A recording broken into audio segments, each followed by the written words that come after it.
Welcome to Audio Memos. This video will show you the important features of your new recording software. First things first, let's start Audio Memos and create a new memo.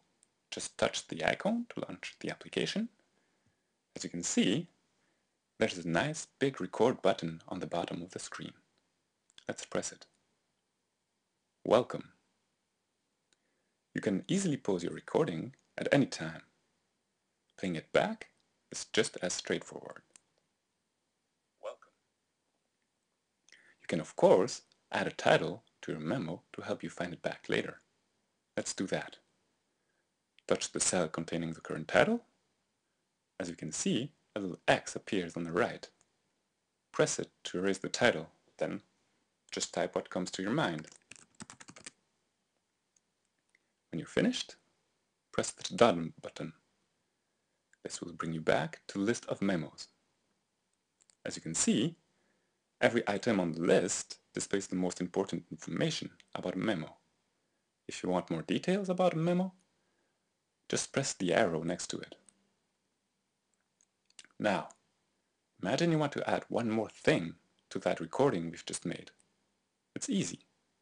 First, press Edit.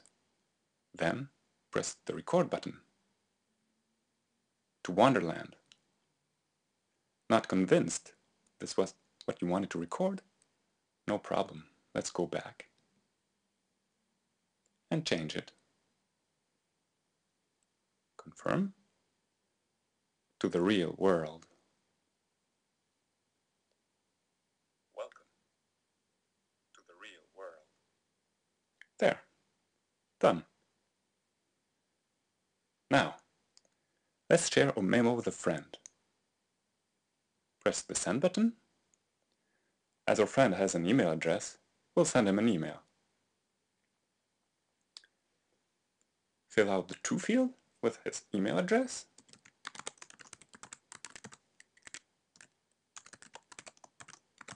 Then press Send. To get a copy of a memo on our computer, we could repeat the same procedure and send it to ourselves by email. However, there's a better way to do it.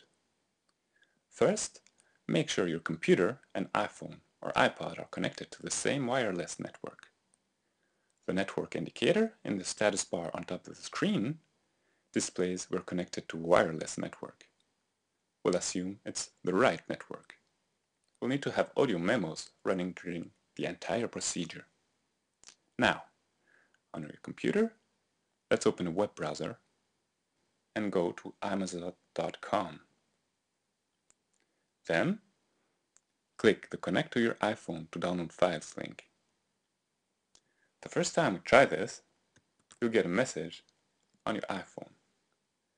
Read the message and select Unable to go on.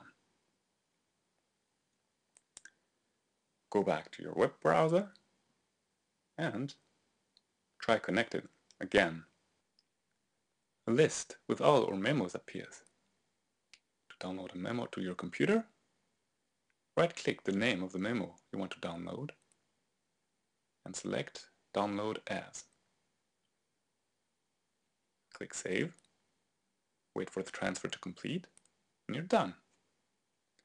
To save some space on your device, we can now go back to Audio Memos and delete our memo.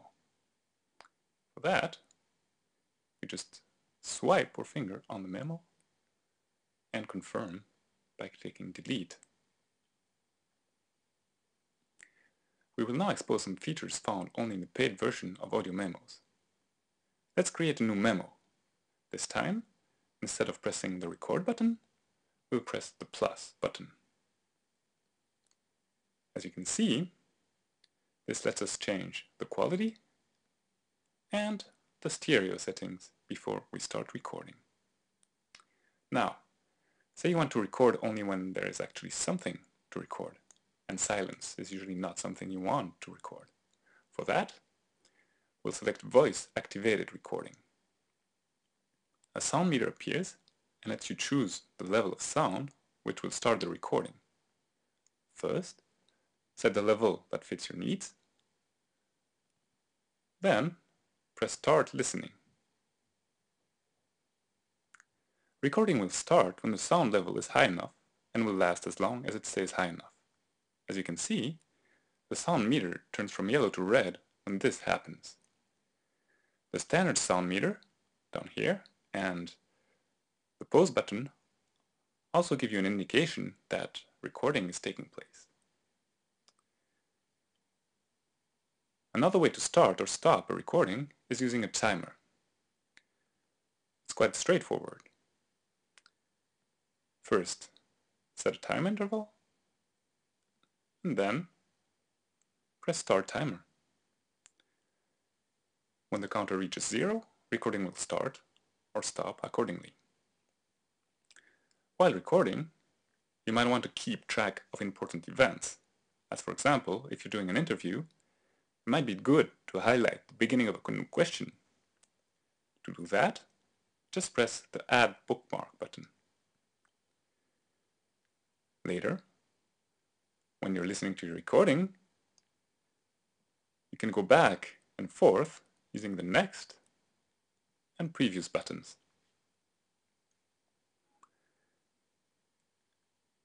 When you start to have a few recordings, you might want to deal with them in groups. For that, press the Edit button, select the recordings you want, then choose among the possible actions.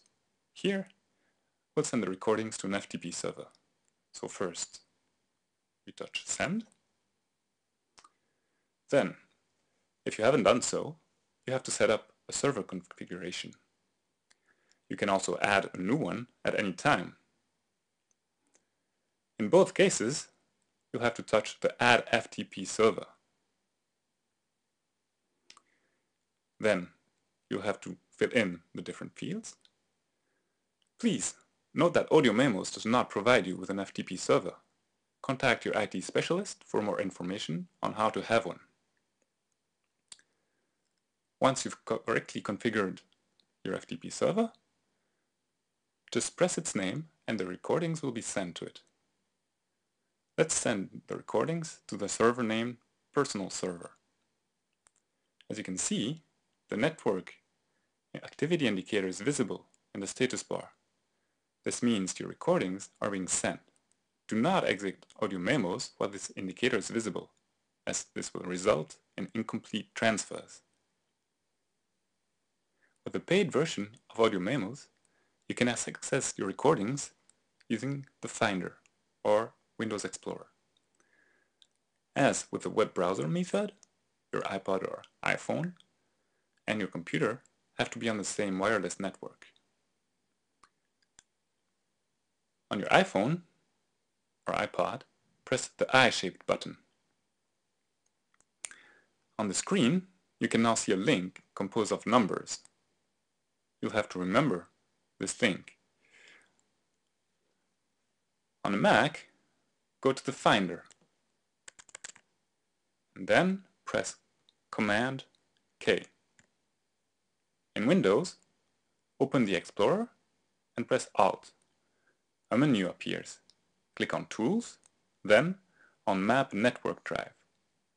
In both OS, you now have to type in the link you got from your iPhone or iPod. Press Connect or Finished. As you can see, you can now access your recordings as normal files. This concludes our tutorial. Do not hesitate to get in touch with us if you have further questions or suggestions. Thank you for your attention.